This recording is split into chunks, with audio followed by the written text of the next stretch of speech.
Bonsoir.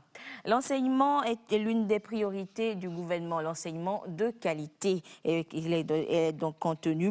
cette priorité est donc contenue dans la feuille de route gouvernementale d'ailleurs.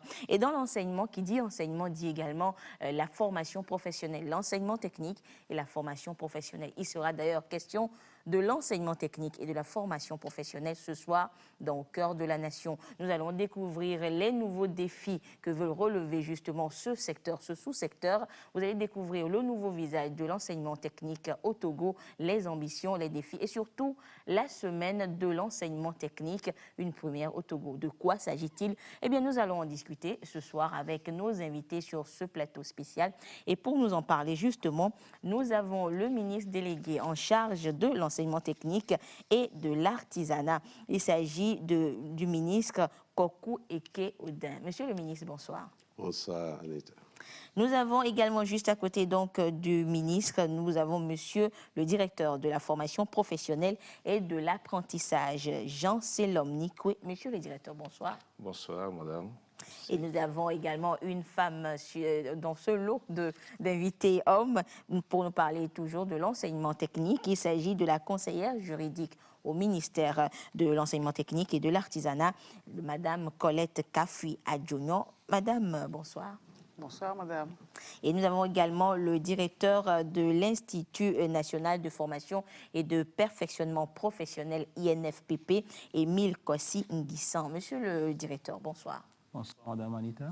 Voilà donc à nos invités sur ce plateau spécial enseignement technique et formation professionnelle au Togo. Mais avant de vous donner la parole, chers invités, nous allons essayer ensemble de découvrir justement ce nouveau visage de l'enseignement technique au Togo. C'est dans ce reportage signé Clarisse Atiklet. Plus de formation sans stage en entreprise, plus de formés sans aucun suivi. L'enseignement technique se réinvente. Une semaine sera consacrée à ce sous-secteur de l'éducation. L'exigence selon la feuille de route gouvernementale 2025, c'est de former des artisans qui s'insèrent directement sur le marché de l'emploi. Un pari que le ministère de l'enseignement technique et de la formation professionnelle veut gagner. En réalité, nous sommes censés former pour le développement économique. Et si on veut avoir la fierté d'être le ministère qui forme pour le développement, il faudrait qu'on puisse assurer l'insertion des formés. C'est fondamental. Des artisans en chômage, le Togo n'en veut plus. Le pays mise donc sur la formation en alternance pour relever le défi.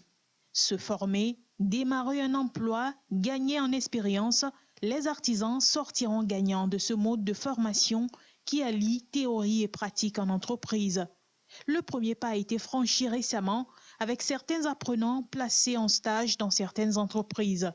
La formation en alternance sera donc désormais le leitmotiv des centres de formation, que ce soit public ou privé. Les acteurs sont déjà mobilisés pour en parler à la semaine d'enseignement technique et de la formation professionnelle. Métiers porteurs, inadéquation formation-emploi, nouvelles innovations, employabilité des sortants, aucun détail ne sera laissé pour compte. C'est un rendez-vous qui promet de nouvelles orientations dans l'enseignement technique et la formation professionnelle. Un rendez-vous à ne surtout pas manquer pour les artisans et maîtres artisans. Leur compétitivité sur le marché de l'emploi en dépend. Des partenariats publics-privés sortiront également de cette rencontre. Les bénéficiaires ne seront autres que ces mêmes artisans. Merci plutôt Dodo Harry donc pour ce rendez-vous donné à tous les artisans. Eh bien, nous sommes de retour donc sur ce plateau. Alors, monsieur le ministre, c'est vrai qu'on a découvert, disons, on va dire, ce nouveau visage, les nouveaux défis qui attendent le sous-secteur de l'enseignement technique et de la formation professionnelle. Mais si je devais vous poser la question de savoir comment se porte justement ce secteur aujourd'hui. Merci, madame Anita.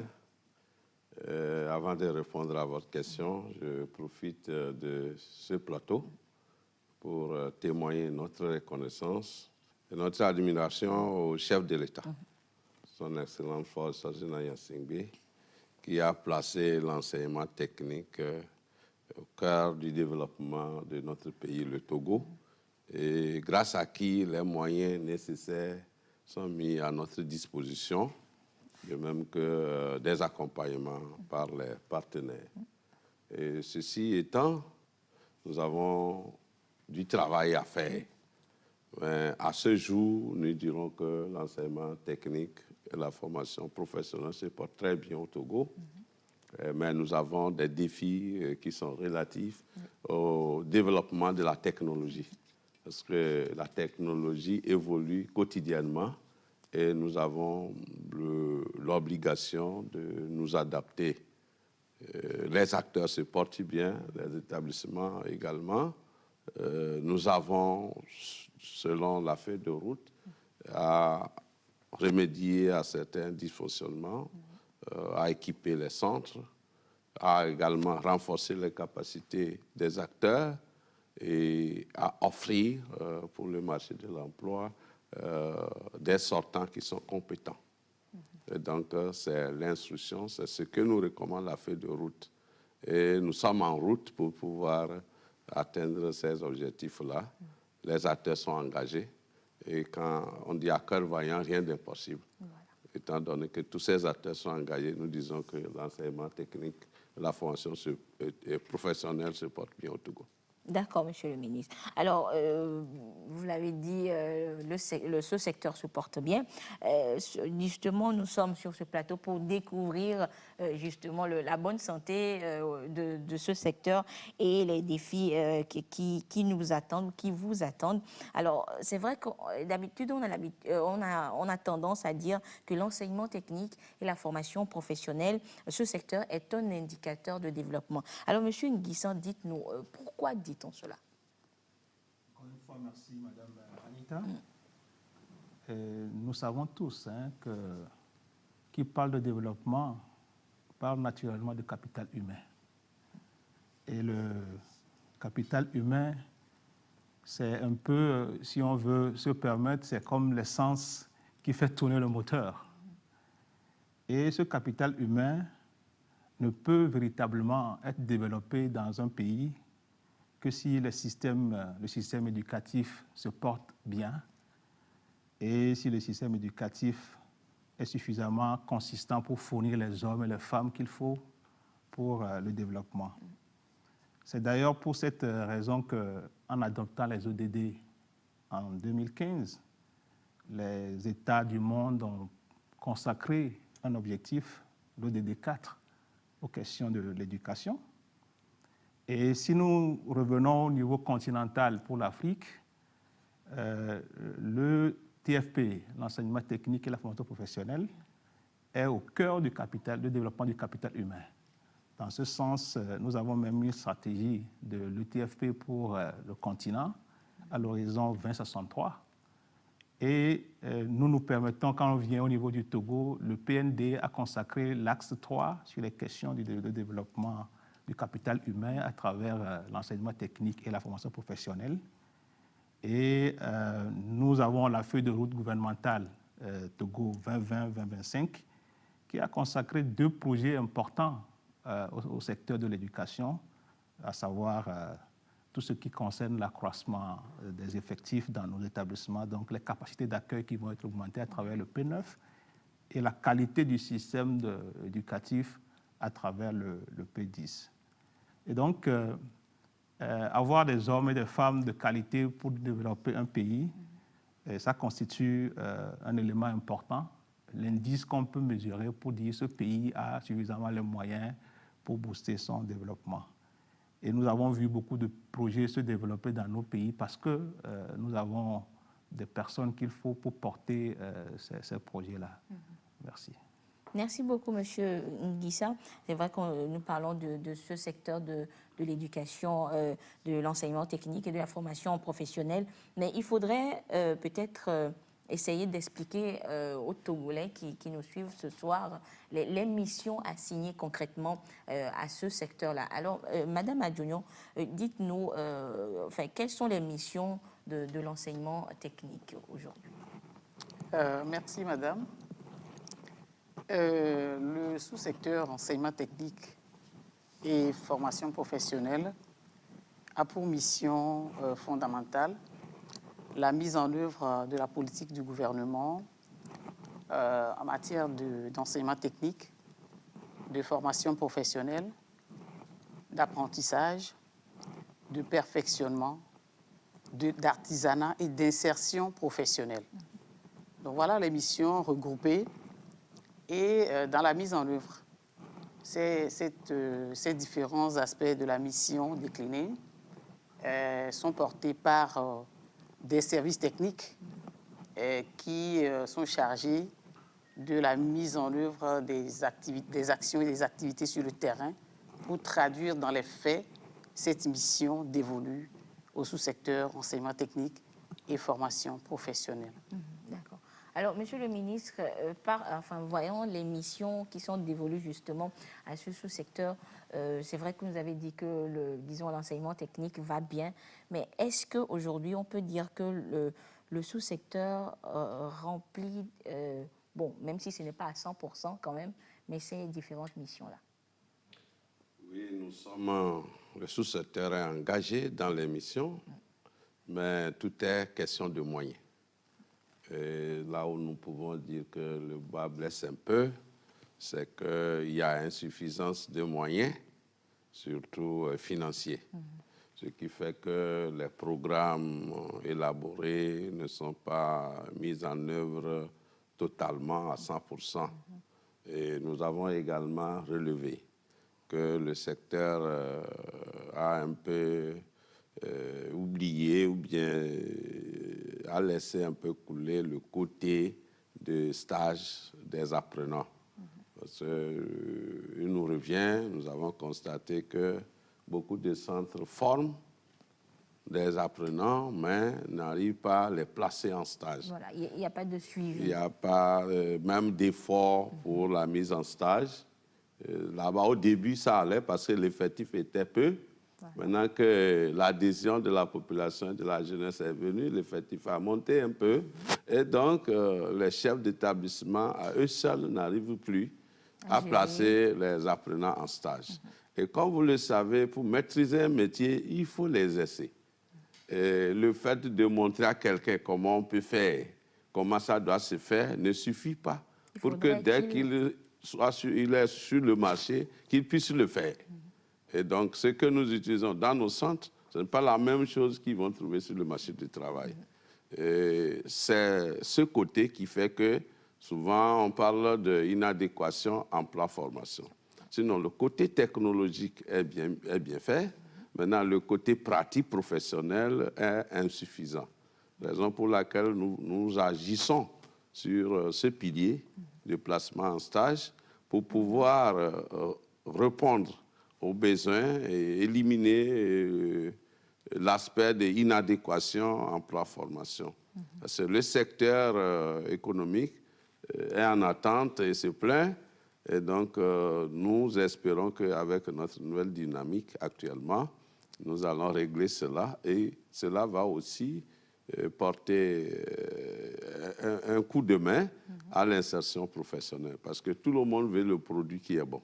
Personne ne veut un mauvais produit. Oui, tout le monde aime la qualité. Si les sortants sortent avec beaucoup de qualité, nous pensons que les opérateurs économiques aussi vont les accueillir à bras ouverts. Donc, c'est à ce niveau que nous pensons. Mais il y a également la technologie qui exige d'autres faits, d'autres actions. Actuellement, il faut créer de nouvelles filières. Il y a des filières qui sont nées avec le numérique, avec la communication, qui n'existaient pas avant. Nous ne pouvons plus fonctionner seulement avec les spécialités traditionnelles. Donc, cela fait que la direction de la pédagogie et des programmes est maintenant à pied d'œuvre pour développer des curricula pour les nouveaux métiers, tels que le domaine du numérique, du solaire et autres. Et également, nous avons des gens qui voulaient se reconvertir, quitter leur emploi, qui peut-être aller vers l'enseignement technique, ou certains qui sont déjà à la retraite et qui aimeraient exercer quelque chose de pratique, ou qui sont dans une filière d'enseignement général Et après, ils ont migrer. choisi de venir à l'enseignement professionnel. Mais ils ne peuvent plus faire les 3 ans que nous faisons. Et donc, il y a la sollicitation de faire des métiers de courte durée. Donc, nous sommes également en train d'initier des formations de courte durée. Donc, voilà les aspects sur lesquels nous agissons pour pouvoir accomplir complètement la mission qui nous est assignée. Nous pouvons aussi relever que pour ces actions-là, les réussir, nous avons aussi besoin de l'amélioration du cadre de formation. Et le P9, dont a parlé le directeur, prend cela en compte. L'augmentation des capacités d'accueil, la construction des salles de classe, des laboratoires, des ateliers, et également l'ouverture de nouveaux centres. L'ouverture de nouveaux centres pour pouvoir consommer la demande. Nous avons constaté qu'il y a des préfectures où il n'y a pas de centre public de formation.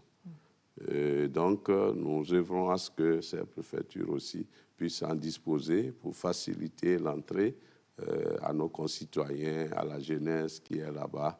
Donc, voilà les aspects et nous remercions le gouvernement pour les actions qui se font dans le cadre du P9, l'augmentation des capacités. D'accord.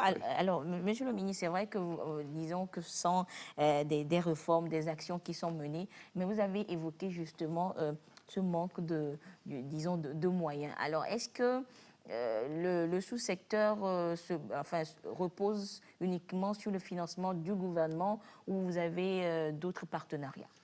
Le sous-secteur, en grande partie, je dirais à près de 90%, repose sur le financement de l'État. Entre-temps, dans les premières années, l'enseignement technique avait été un enfant chéri de notre pays, bien entretenu. Il y avait beaucoup de partenaires financiers étrangers qui soutenaient le secteur. Actuellement, nous n'avons pas de partenaires qui financent solidement le secteur. Nous n'avons pas un grand projet soutenu par un partenaire.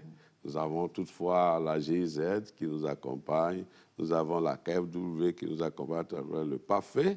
Nous avons la chance aussi que le chef de l'État a initié le projet d'ouverture des instituts de formation IFAD, développement IFAD, et qui se sont implantés et qui ont une particularité de fonctionnement d'école entreprise.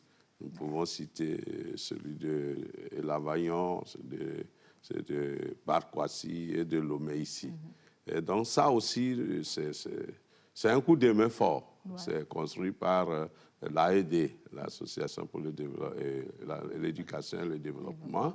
Et nous avons également l'AFD qui accompagne le centre de formation au métier de l'industrie, CFMI. Donc tout ça, c'est dans notre secteur. Nous saluons ces efforts, mais le ministère, le sous-secteur est maintenant à la recherche des moyens de financement. Nous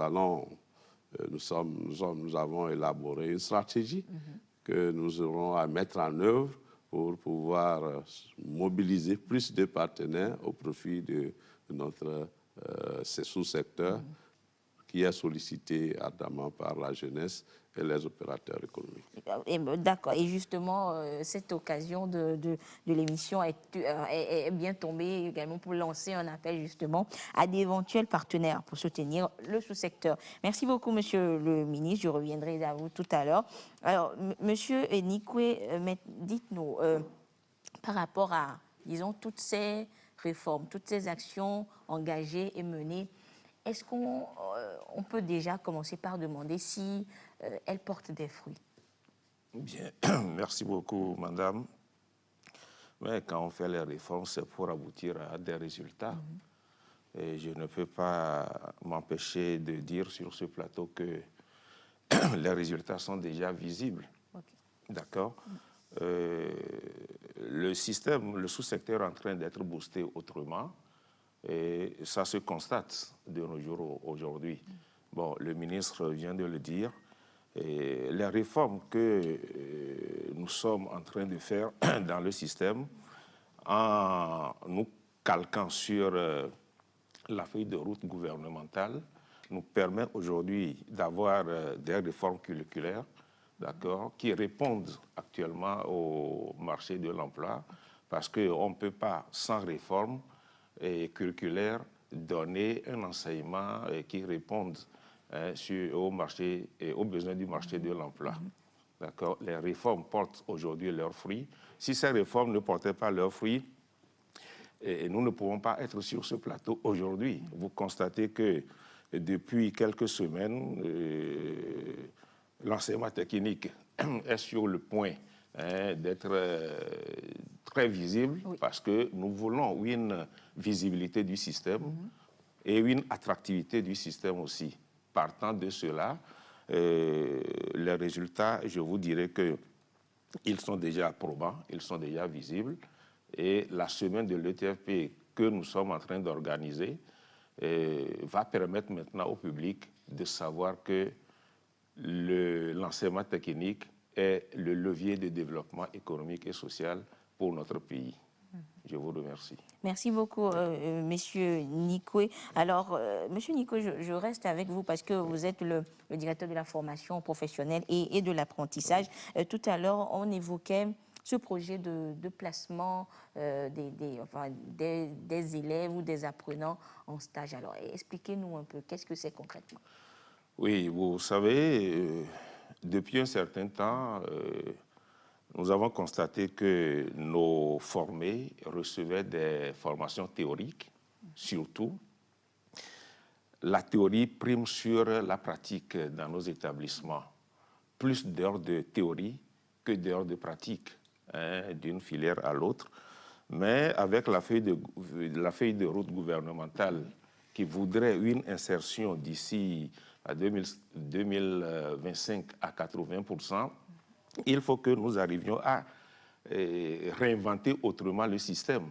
Ce système qui vient d'être réinventé consiste à mettre l'accent sur le placement des apprenants en stage. On ne peut pas, le ministre vient de le dire, on ne peut pas parler de la formation professionnelle sans parler de stage. Il a dit que pour exercer un métier, pour maîtriser un métier, il faut l'avoir exercé. Donc, le système que le ministère a mis en place maintenant, c'est de permettre le stage à tous les niveaux, que ce soit pour les tertiaires, ceux qui font G1, nous avons nos administrations. Et dans nos administrations, il y a les secrétaires. Ceux qui font la G1, spécialité secrétariat, peuvent faire des stages dans nos entreprises. Les tertiaires forment en G2 la comptabilité. D'accord? Dans nos administrations, dans nos instituts financiers, nous avons des comptables. Ces apprenants peuvent aller vers ces institutions financières et avoir plus la main, comme on le dit. Si nous prenons côté industriel, si, par exemple, au niveau des CAP, maçonnerie, par exemple, mais nous avons des artisans chez qui nous pouvons mettre nos apprenants, parce que tout ce qui se passe au centre de formation, c'est similaire à peu près à ce qui se passe dans les entreprises, mais il faut quand même une certaine complémentarité. D'accord? C'est cette complémentarité-là que le ministre en charge de la formation professionnelle a initiée, et dans tous nos établissements actuellement, l'accent est mis sur la formation, le placement, ce qui va conduire à l'insertion professionnelle. Parce qu'aujourd'hui, le gouvernement ne peut pas embaucher tous les sortants. Oui. D'accord? Il faut aller un peu vers l'auto-emploi après la sortie de nos institutions, que nos apprenants arrivent à s'insérer en développant ce qu'on appelle l'entrepreneuriat. L'État ne peut pas tout embaucher.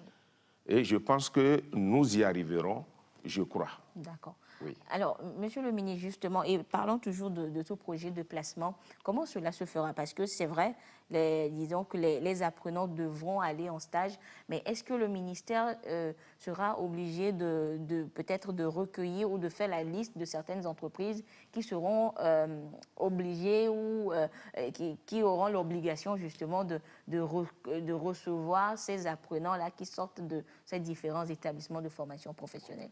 Et effectivement, nous allons mener des actions au niveau central, au niveau déconcentré, dans les régions et dans les préfectures pour accompagner les établissements à trouver les places de stage. Au premier niveau, au niveau central ici, nous avons déjà une charte de partenariat public-privé entre le secteur privé et notre ministère. Mais ça, c'est englobant. Dans la charte, il y a toutes les activités possibles qu'on peut mener avec le privé. Mais nous sortons de cette charte maintenant l'élément placement en stage et insertion professionnelle, sur lequel nous sommes en train d'agir actuellement. Nous aurons à signer un contrat de partenariat particulier avec les responsables des fêtières au niveau national, entre le ministère et ses fêtières. Si nous prenons le Conseil national du patronat, par exemple, nous allons signer un contrat de placement en stage et d'insertion professionnelle avec le patronat. La même chose se ferait avec la Chambre du commerce et d'industrie, la Chambre des métiers qui gère les artisans, la Chambre d'agriculture. Ça peut se faire avec des ministères, par exemple le ministère du tourisme, de la culture, pour que nos élèves puissent aller. Même le ministère que nous gérons, qui est le ministère des enseignements primaires, secondaires, techniques et de l'artisanat, dans nos établissements, nous avons des secrétariats. Oui. Nous pouvons également envoyer nos élèves là. Donc, en ce niveau, il sera question d'avoir des contrats de partenariat entre le ministère et les responsables des fêtières. Mais au niveau régional également, les antennes, les représentations de ces ministères sont là-bas. Et de ces structures privées sont là-bas, même publiques. Nous avons également nos inspections régionales qui sont aussi dans les régions et nos établissements. Donc, ils vont accompagner les établissements aussi à signer individuellement en s'appuyant sur le contrat de partenariat national, des contrats particuliers liant chaque centre avec ses partenaires. Donc, au niveau local, il y aura des partenaires identifiés par chaque centre.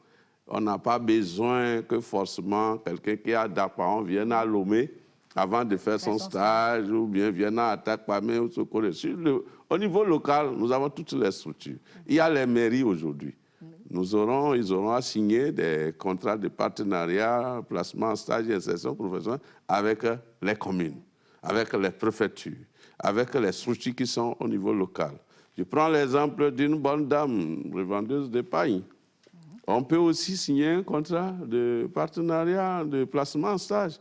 Monsieur le directeur Nico vient de parler. Ces jeunes filles de G2, par exemple, qui fait la formation en comptabilité. La bonne dame ne connaît pas la comptabilité, mais elle a besoin aussi d'être accompagnée. Donc, et puis, occasion. Nous n'avons pas des choses à vendre dans nos établissements et faire des comptabilités, des rapports financiers. Donc, on peut placer nos élèves auprès de cette dame en même temps qu'elle se forme de la réalité de ce qu'on appelle rapport financier ou autre, enregistrer les sorties, les entrées, faire des rapports, connaître le terrain, le client, tout ça. En même temps, elle aide la bonne dame à avoir une bonne organisation. La même chose va se passer avec un artisan, par exemple, qui a son atelier, mais qui ne sait pas manipuler l'ordinateur. Et donc, si on met un secrétaire ou bien un secrétaire de bureau à côté de cet artisan qui a un ordinateur, celle-ci va se charger de l'aider à rédiger les notes, les correspondances, à rédiger les devis, les factures. L'artisan aura le temps de faire autre chose que de recevoir les clients. Donc, ça va créer un développement au niveau local et partant au niveau national. Et un partenariat gagnant-gagnant. Un partenariat gagnant-gagnant. Et nous sommes sûrs que si nous commençons comme ça, beaucoup de nos élèves vont, même par exemple celle qui appuie la bonne dame, là, va devenir une commerçante d'épargne internationale. Pourquoi pas? Et elle crée son entreprise. Si c'est les céréales, elle peut être ici, vendre les céréales en Côte d'Ivoire, au Gabon. Il y a le e-commerce aujourd'hui. Donc leur capacité intellectuelle leur permettra de révolutionner le domaine où on va les placer. Donc voilà comment nous pensons faire ce processus. Dans d'autres pays, dès que l'enfant rentre en première année en technique, immédiatement, il a un contrat avec un centre. Et ce centre s'attend à l'utiliser. Et donc, il y a des conditions entre le centre et l'élève. Si tu réussis avec telle moyenne, je t'embauche. Et chaque fin d'année scolaire, les vacances ou bien les moments de choses, c'est là-bas que l'enfant va en stage. Et en contrepartie, les frais ou une partie des frais scolaires de l'élève est payée par l'entreprise. L'entreprise accompagne. C'est comme déjà un partenariat et on attend. Un investissement. Et ça aide même l'entreprise à avoir de bonnes compétences. Parce que si 10 élèves sont en stage chez vous, vous prendrez le meilleur à la fin. Tout à fait. Donc, vous n'allez pas encore souffrir, chercher qui est bon, qui est mauvais. Nous ne pouvons pas arriver à briser le mythe de l'inadéquation, formation, emploi, si les opérateurs économiques ne nous accompagnent pas pendant la formation, pendant que les élèves sont avec nous. Merci beaucoup, Monsieur le ministre, pour toutes ces explications. Monsieur Nikwe, vous voulez ajouter quelque chose? Oui, je suis complètement vidé par mon ministre. Voilà. Vous savez que même, on sait, hein, dans la gibecière d'un vieux chasseur, on trouvera toujours d'anciens poils. Ça, c'est vrai. Tout à fait. Merci beaucoup. Sinon, ce que le ministre vient de dire, c'est parfaitement vrai, mais je dois dire qu'il doit avoir un travail de sensibilisation et d'information au niveau de nos apprenants. D'accord? Parce que quand, dans la tête de beaucoup de nos apprenants, quand on dit stage, je dois aller peut-être faire mon stage au CASEF ou bien dans une banque, une grande institution, ainsi de suite. Non, le stage, l'essentiel, c'est d'acquérir un plus, d'ajouter des compétences à celles que vous avez déjà. D'accord? Et c'est ce que le ministre est en train de dire. On peut aller en stage auprès d'une restaurancière et apprendre les bonnes manières aussi.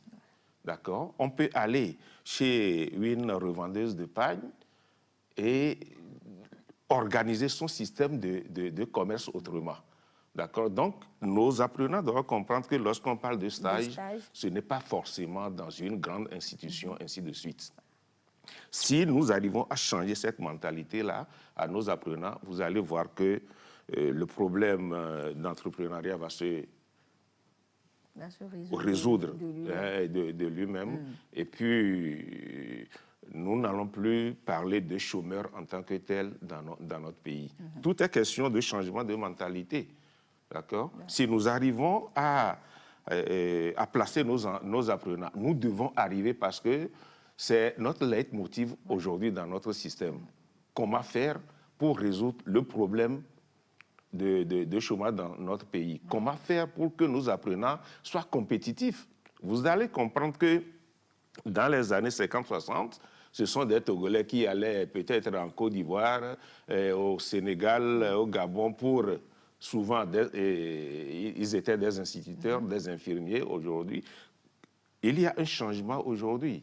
D'accord? Sur le plan technologique, ce sont les Ghanéens, les Ivoiriens qui... Nous voulons maintenant être autonomes. D'accord? Et cette autonomie ne peut s'acquérir que par l'acquisition de nouvelles compétences qui riment avec le marché de l'emploi. Donc, le placement en stage, madame, je pense que... C'est, disons, le passage obligé. Obligé. Merci beaucoup. Merci beaucoup. Oui, oui, alors, Monsieur Nguissan, je viens à vous. Vous avez quelque chose à ajouter à tout ce que nous avons dit? Merci, Madame Anita.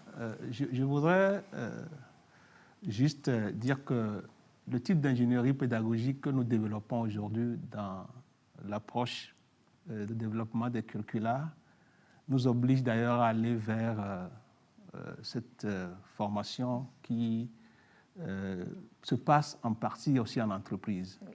Parce que nous avons adopté l'approche par compétences pour développer nos programmes de formation. Et cette approche nous ouvre normalement la porte à une formation en alternance. Qui dit alternance, normalement, dit un temps de passage dans le centre de formation et un temps de passage en entreprise. Ce qui nous avait toujours peut-être bloqué dans notre manière de voir cette approche, c'est le schéma que nous nous faisons des entreprises. Tout à fait. Nous pensons qu'une entreprise, comme l'a dit M. Nicoé, c'est peut-être une grande banque, une grande société. Mais les débats au cabinet, quand on parlait de cette approche de placement en stage, comme M. le ministre vient de le rappeler, il a même dit qu'une revendeuse de Botocoin peut avoir besoin, pour développer son affaire, besoin de prendre en stage peut-être un commercial ou une commerciale qui l'accompagne pendant peut-être un mois de vacances. Et ce jeune ou cette jeune fille peut déjà avoir des idées, dire moi je veux investir dans la transformation de tel et aussi ça. Donc je crois qu'avec notre approche pédagogique couplée avec ce projet de placement en stage et avec l'accompagnement de nos partenaires que sont les entreprises, aussi bien les entreprises artisanales que les entreprises d'un certain niveau, nous pouvons arriver à donner le goût d'entreprendre à nos jeunes. Je voudrais aussi revenir un peu sur la question que vous avez posée, sur les changements qu'on peut observer par rapport aux projets qui sont mis en place depuis quelques années, en disant que depuis 2010 que le plan sectoriel de l'éducation a été adopté par le Togo, il y a eu beaucoup de pas qui sont faits, même si ce n'est pas visible. Et Monsieur le ministre nous dit souvent à l'enseignement technique, il dit vous êtes comme des escargots ou des tortues, vous faites beaucoup d'efforts, mais vous ne parlez pas de vous-même. Et cette semaine nous donne l'occasion de parler de nous. Et vous allez voir, si les reportages dans les régions, dans les villes et tout ça, vous allez voir qu'il y a beaucoup de choses qui se font. On va découvrir ce et on va découvrir que beaucoup de choses ont bougé. Merci. Merci beaucoup, monsieur Nguissa. Je reviendrai à vous tout à l'heure. Mais Madame Adjounion, justement, peut-être une dernière chose sur ce projet de placement en stage. Si nous prenons l'exemple de cette femme qui vend peut-être du Botocoin au bord de la route et qui reçoit en stage justement en apprenant. On sait que quand on dit stage, c'est que bon, à la fin, peut-être qu'on a une attestation, on a quelque chose qui prouve que l'apprenant est venu en stage. Alors, avec une chef d'entreprise comme cela, comment le stage va se dérouler? Merci, madame. En fait, je voudrais préciser d'abord que ce projet de placement en stage de nos apprenants est le fondement même de l'enseignement technique. Nous avons notre loi d'orientation et la loi d'orientation de l'enseignement technique et de la formation professionnelle de 2002 qui trace la voie clairement. La pédagogie, c'est la formation en alternance. Ça voudra dire concrètement que la voie était tracée depuis. Nos apprenants, nous avons l'obligation d'organiser les formations en 2 étapes ou sur 2 sites. Une partie à l'école et l'autre partie en entreprise. C'est obligé, forcé, comme dirait l'autre. Alors, maintenant, par rapport au déroulé du stage, je pense que c'est ce que tire l'apprenant du stage qui est fondamental. Auprès de la vendeuse de Botocoin, le ministre vient de le dire, et la vendeuse de Botocoin, elle vend au jour le jour, elle ne sait pas comment tenir une petite comptabilité, organiser ses dépenses, ses recettes, etc. Mais l'apprenant qui est en formation en G2, il peut aider la vendeuse de Botocoin à organiser, parce que je pense que les femmes qui bénéficient des appuis des différents fonds qui sont dans notre pays sont initiées à la petite comptabilité. Oui. Et donc, nos apprenants sont en mesure d'aider les femmes à mieux faire le commerce, à parfaire leurs activités génératrices de revenus ou leur commerce, etc. Donc, pour moi, lorsque ce processus est bouclé, on pourra voir les documents qui accompagnent le placement de l'apprenant en stage et régler le problème de l'attestation qui accompagne le passage de l'apprenant en stage. Donc voilà ce que je pourrais ajouter.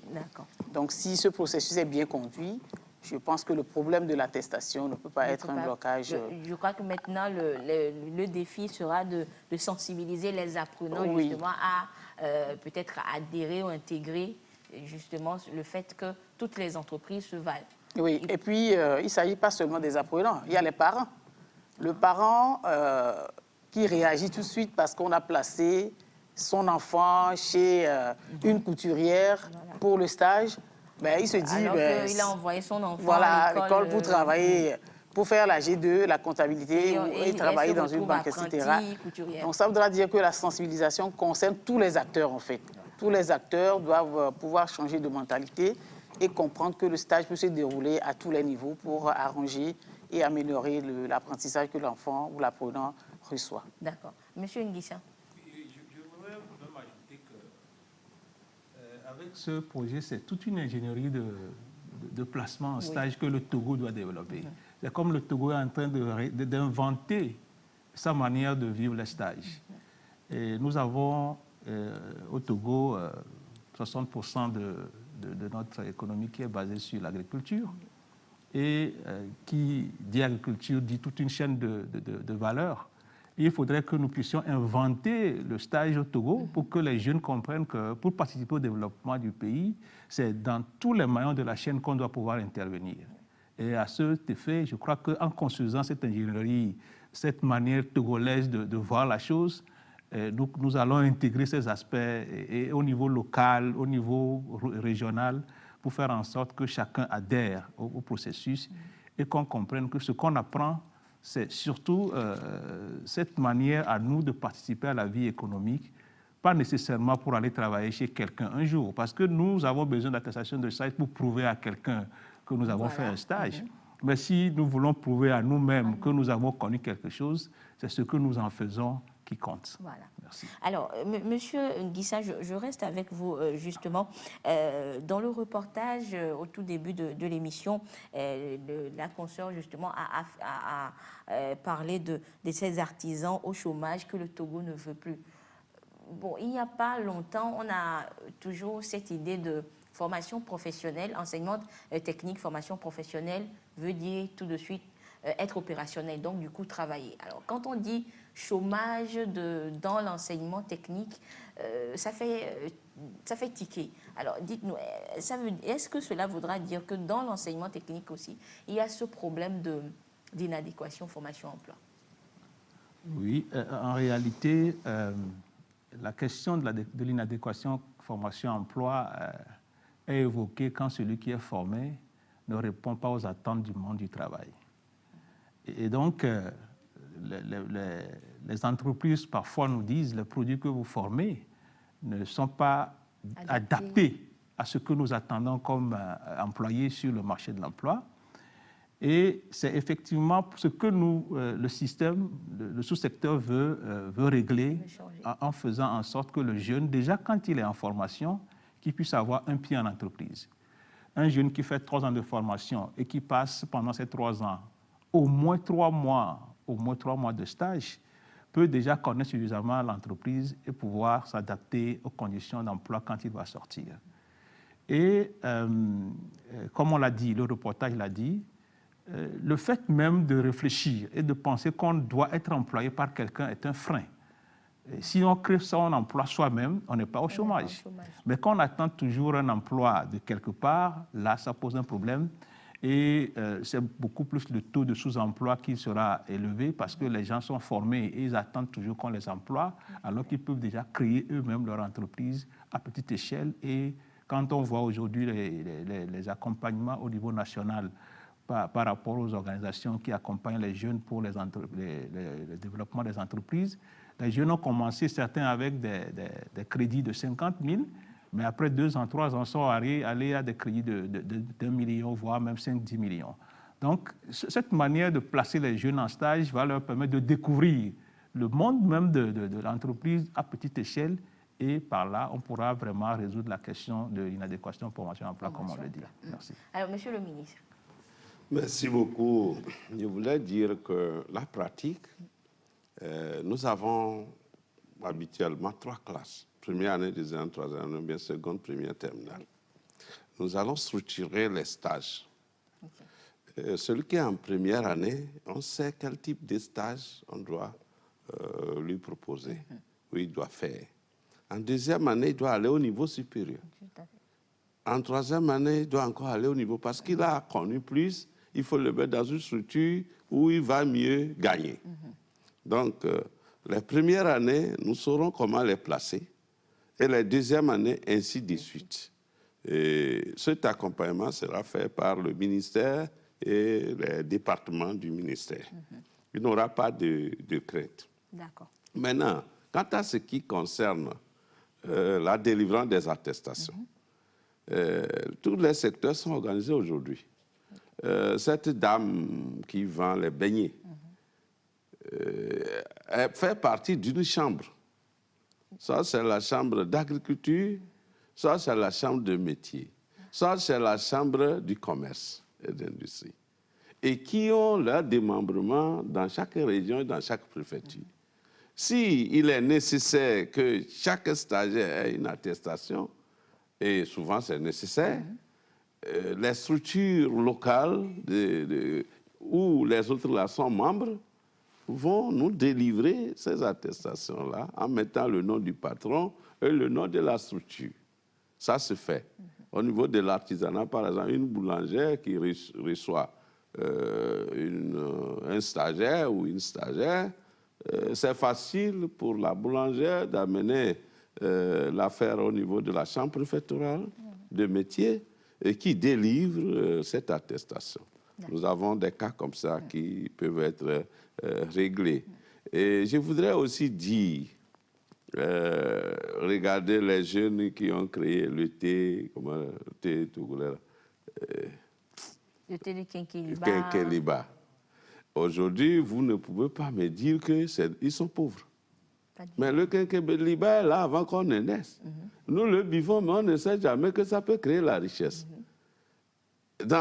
À côté, ici au Bénin, c'est les beignets d'arachide qu'un jeune a transformé. Il est devenu un entrepreneur international. Beignets d'arachide. C'est mis dans les sachets comme les biscuits là. Ça circule en Afrique, ça circule en Europe. Nous pouvons aussi faire les mêmes choses. Nous avons des produits. Avant, qui croirait qu'on pouvait mettre dans des bouteilles transformées en jus les ananas, les mangues et autres qu'on a. C'est des potentialités dont nous regorgeons. Combien d'entreprises il y a au Togo lorsque nous comptons déjà par an environ 50 000 formés? Au niveau de l'artisanat, cette année, 37 000 au moins sont sortis avec CFA. Au niveau de l'enseignement technique, en 2021, cette année également, nous avons sorti quelque chose de 13 000. Si vous ajoutez ça, ça fait 50 000 diplômés. Bon, qui peut les consommer? Si nous n'avons pas pris une disposition pour les donner le goût de créer leur propre emploi. On nous a dit l'adage qui dit que la meilleure façon de trouver un emploi, c'est de créer son propre emploi. Donc, nous sollicitons, nous sensibilisons la jeunesse à avoir confiance en elle. La richesse est faisable, elle est là. Seulement, il ne faut pas aller trop haut. Parfois, nous laissons là où il y a l'argent en bas et puis on est en haut. C'est les choses simples qui rendent très riches. Nous avons connu des jeunes maintenant qui transforment le manioc en farine. Ce ne sont plus des petites personnes. Hein. Nous avons connu des jeunes qui ont créé des industries de transformation de jus. Même à Chevier, ici, il y a une petite unité de production, de transformation des ananas en jus. Donc, c'est des choses qu'il faut faire, au lieu de croire que si on va et on va. Donc, quand nous allons commencer, vous allez voir que ces jeunes-là deviendront des grands entrepreneurs, parce que quand ils vont toucher le monde réel, ils vont prendre goût. Parce qu'ils n'y vont pas. Bon, aujourd'hui, il y a le e-commerce. Le e-commerce, quand quelqu'un de G2 ou de G3 maintenant va vers une revendeuse, elle a la possibilité de trouver des clients ailleurs, même en France. même partout en Afrique. Et pour celle-là. Et elle va se créer comme ça un circuit de vente et elle-même devient directement entrepreneur. Oui. Donc il y a aujourd'hui les e-commerce, d'autres sont à la maison, ils ne vont même pas au marché, ils vendent. Oui, on a beaucoup de vendeurs donc, voilà numériques. Ce que nous y croyons. Actuellement, il y a bien sûr une petite partie qui fait la formation en alternance. C'est-à-dire, ils vont dans nos centres, ils vont dans les entreprises, mais ce n'est pas beaucoup.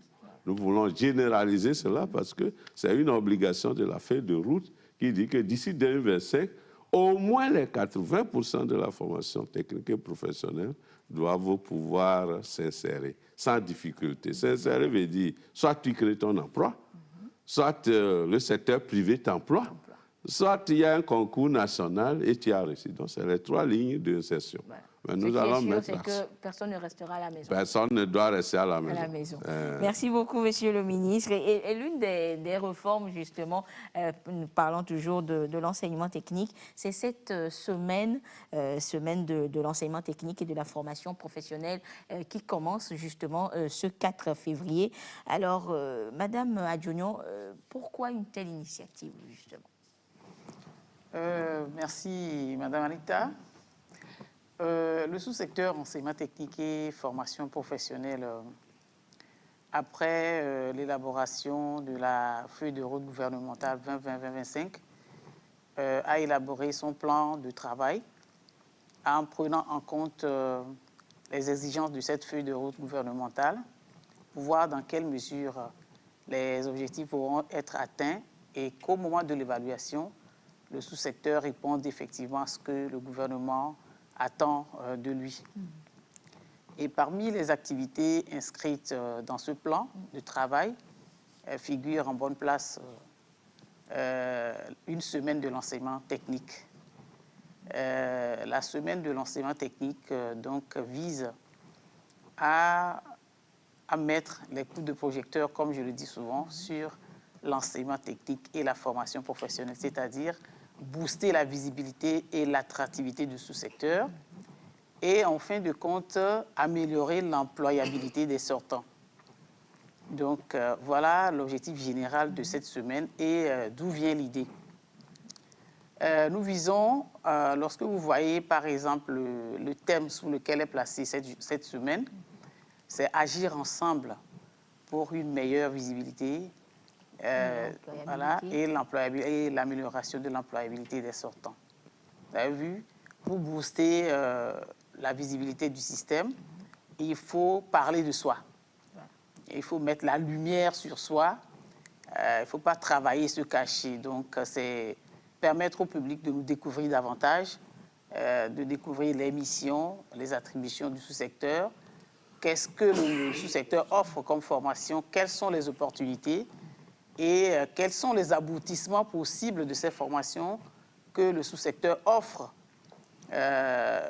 etc. Alors donc voilà, pour résumer, ce qui a motivé, j'allais dire, l'initiative de l'organisation de la semaine de l'enseignement technique et de la formation professionnelle, l'événement qui commence ce 4 février et qui va se dérouler sur toute l'étendue du territoire national, où son et lumière vont retentir pour parler de l'enseignement technique et de la formation professionnelle. D'accord. Alors, Monsieur le ministre, si peut-être ajouter quelque chose, on parle de digitalisation de l'enseignement également, mais cette semaine de l'enseignement se fera où concrètement? Est-ce qu'il y a des endroits spécifiques qui ont été choisis ou ce sera dans les établissements? Comment cela se fera? Merci beaucoup. La célébration de la semaine de l'enseignement technique est structurée parce que nous voulons que toute la population togolaise puisse toucher de doigt ce qui se fait dans nos centres. Parce que les gens n'y croient pas, les gens négligent, puis ne donnent pas beaucoup d'importance à ce qui se fait dans nos centres, alors qu'à côté d'eux, beaucoup de choses se font. Donc, du 4 au 6, ce seraient les manifestations au niveau des centres. Okay. Que ce soit privé ou public, partout où se trouve, chaque centre de formation professionnelle. Voilà, est relancé à organiser ce qu'il veut. L'activité, porte ouverte, des rencontres de sensibilisation. D'autres sont allés même dans des établissements d'enseignement général, même avant le 4 d'aujourd'hui. Maintenant, après, pendant ce temps, nous avons chargé des commissions qui iront découvrir ce que font les centres en leur sein. Et des réalisations qui seront les meilleures seront sélectionnées au niveau des centres et vont arriver au niveau préfectoral. Tout ce qui sera sélectionné dans les centres au niveau préfectoral va arriver au niveau préfectoral. Et au niveau préfectoral, il y aura une autre sélection. Il y aura également une sélection régionale. Et de la région, il va arriver, et la région aussi va sélectionner ces produits, réalisations, si ce n'est pas un objet qu'on peut transporter, si c'est purement mental, si c'est une innovation qu'on peut décrire, filmer, ou bien prendre des photos. Nous pouvons ou bien faire un audio pour expliquer ce que c'est, qu'on ne peut pas déplacer. Nous avons donc des instructions également à ce sujet. Ce serait fait. Et si c'est bon, dans la sélection, on peut prendre ça. Et au niveau régional, seront sélectionnés 100 au niveau régional pour venir au niveau national. Dans les préfectures, c'est 150 qui seront sélectionnés, amenés à la région. La région va sélectionner 100. Amenés à Lomé. Donc, c'est de Lomé à Dapaon que nous aurons des produits. Et les 100 produits qui vont arriver, ou réalisations, ou innovations, nous allons les exposer au lycée technique de Lomé. À partir du 10 jusqu'au 12. Mais bien avant cela, si vous allez maintenant à Didogome au lycée technique, comme aujourd'hui les centres commencent, vous allez voir déjà que ça ne commence pas à bouger. Donc il y aura des actions au niveau local, au niveau des centres, il y aura des actions au niveau préfectoral, il y aura des actions au niveau régional et après à Lomé. Lomé, pour la région, c'est la préfecture, c'est du 7 au 8. Au niveau régional, c'est du 9 au 10. Et Lomé, c'est du 10 au 12. Les actions phares. Mais déjà le 8, nous allons faire le lancement officiel de la semaine à Sokodé. Pourquoi à Sokodé? Parce que Sokodé va célébrer cette année son centenaire. Il y a de cela 100 ans que la formation technique a installé à Sokodé dans cet établissement. Et donc, nous allons lancer ça et lancer en même temps la célébration de leur centenaire. Et la clôture aura lieu ici à Lomé le 12 février.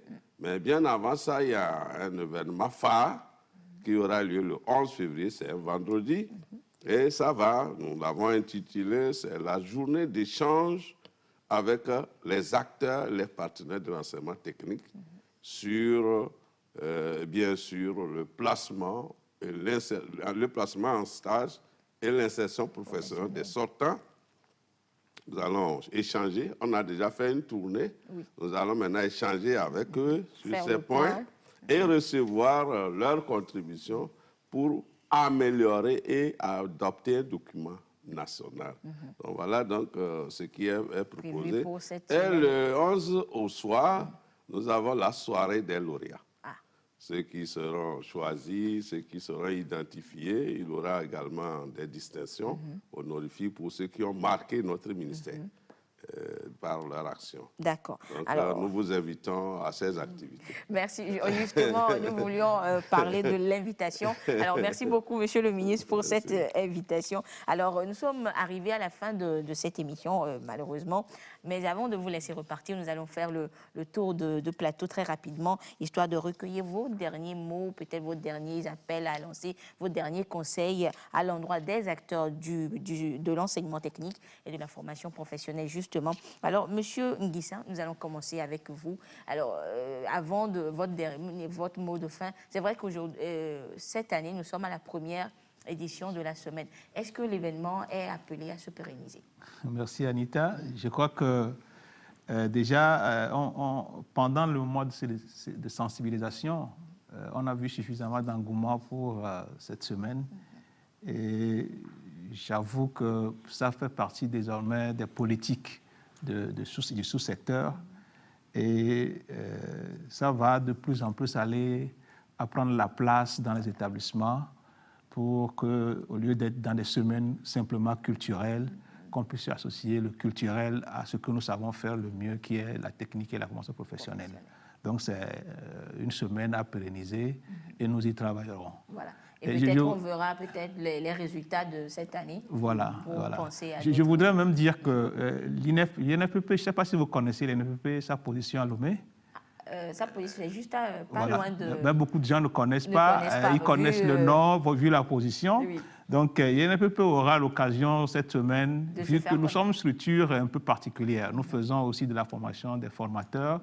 Nous travaillons dans la reconversion professionnelle normalement et donc dans la formation même des cadres des entreprises. Et donc, ce serait pour nous aussi l'occasion, une occasion vraiment à ne pas rater. Et nous nous disons que dans les années à venir, on n'hésitera pas. À Kara, par exemple, nos cadres qui sont là-bas ont innové sur la semaine parce que nous avons des équipements pour faire le réglage de phares, le parallélisme au sein de l'Institut. Donc, ils sont allés dans les stations d'essence où ils ont mis des bons à disposition.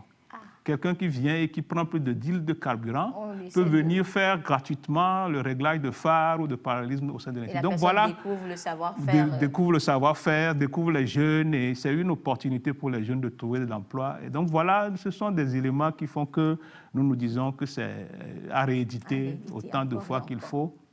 Et nous avons le soutien de tout le gouvernement pour cela. Donc, et il faut noter également, Monsieur Nguissa, que justement, vous avez certains de vos apprenants qui font partie justement du personnel de la télévision togolaise aujourd'hui. Bien sûr, bien sûr. Il y a Denis, d'autres encore qui ont été formés par nous. On comprend donc que l'enseignement technique a de beaux jours. Voilà, je ne me rappelle pas de tous, mais bon, voilà. Denis, lui, il sait que à la sortie, on va se voir sûrement. Sûrement. Alors, Monsieur Nguissa, peut-être un dernier mot très rapidement avant de clore ce débat. Nous voulons vous remercier pour avoir accepté que le TFP soit sur ce plateau pour cette émission.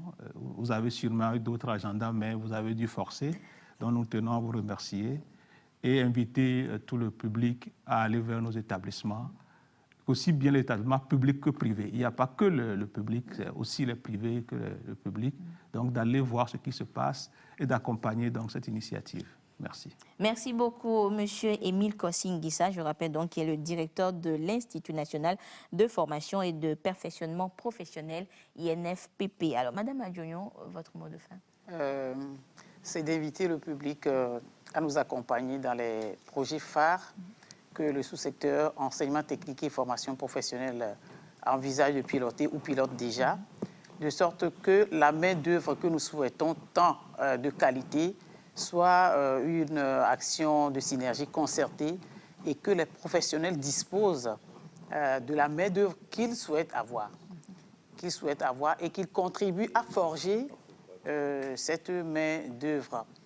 Donc, c'est en fin de compte, inviter le public à faire le déplacement de nos centres de formation professionnelle, des établissements d'enseignement technique publics et privés du 4 au 12 février 2022 pour nous découvrir. Venez voir au public, je m'adresse là au public, aux téléspectateurs, venez voir de quoi nous sommes capables, de sorte que demain, l'orientation de vos enfants ne soit plus un effet de hasard, mais que vous choisissiez les filières, puisqu'il y aura des conférences, des émissions de débat sur l'enseignement technique, que vous orientiez vos enfants ou les apprenants vers les filières de façon objective et garantir leur avenir à travers une insertion professionnelle et dans la sérénité.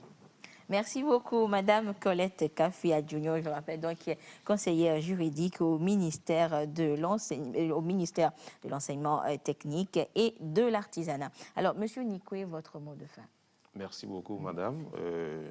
je suis très ravi d'être à ce plateau cet après-midi ou bien ce soir. Ce n'est pas aujourd'hui, à l'heure où nous parlons, ni hier seulement que l'idée a germé. C'est depuis mars à FOPADESC que l'idée de lancer une semaine de l'ETFP a été lancée. Et dans les coulisses, nous avons travaillé jusqu'à ce que nous soyons là où nous sommes aujourd'hui. Je remercie sincèrement le chef de l'État, je remercie Madame le Premier ministre, je remercie le professeur Kokoroko, je remercie le ministre Onet pour nous avoir accompagnés jusqu'à ce niveau. D'accord? Vous savez, ce qui est beau est toujours attrayant, attractif.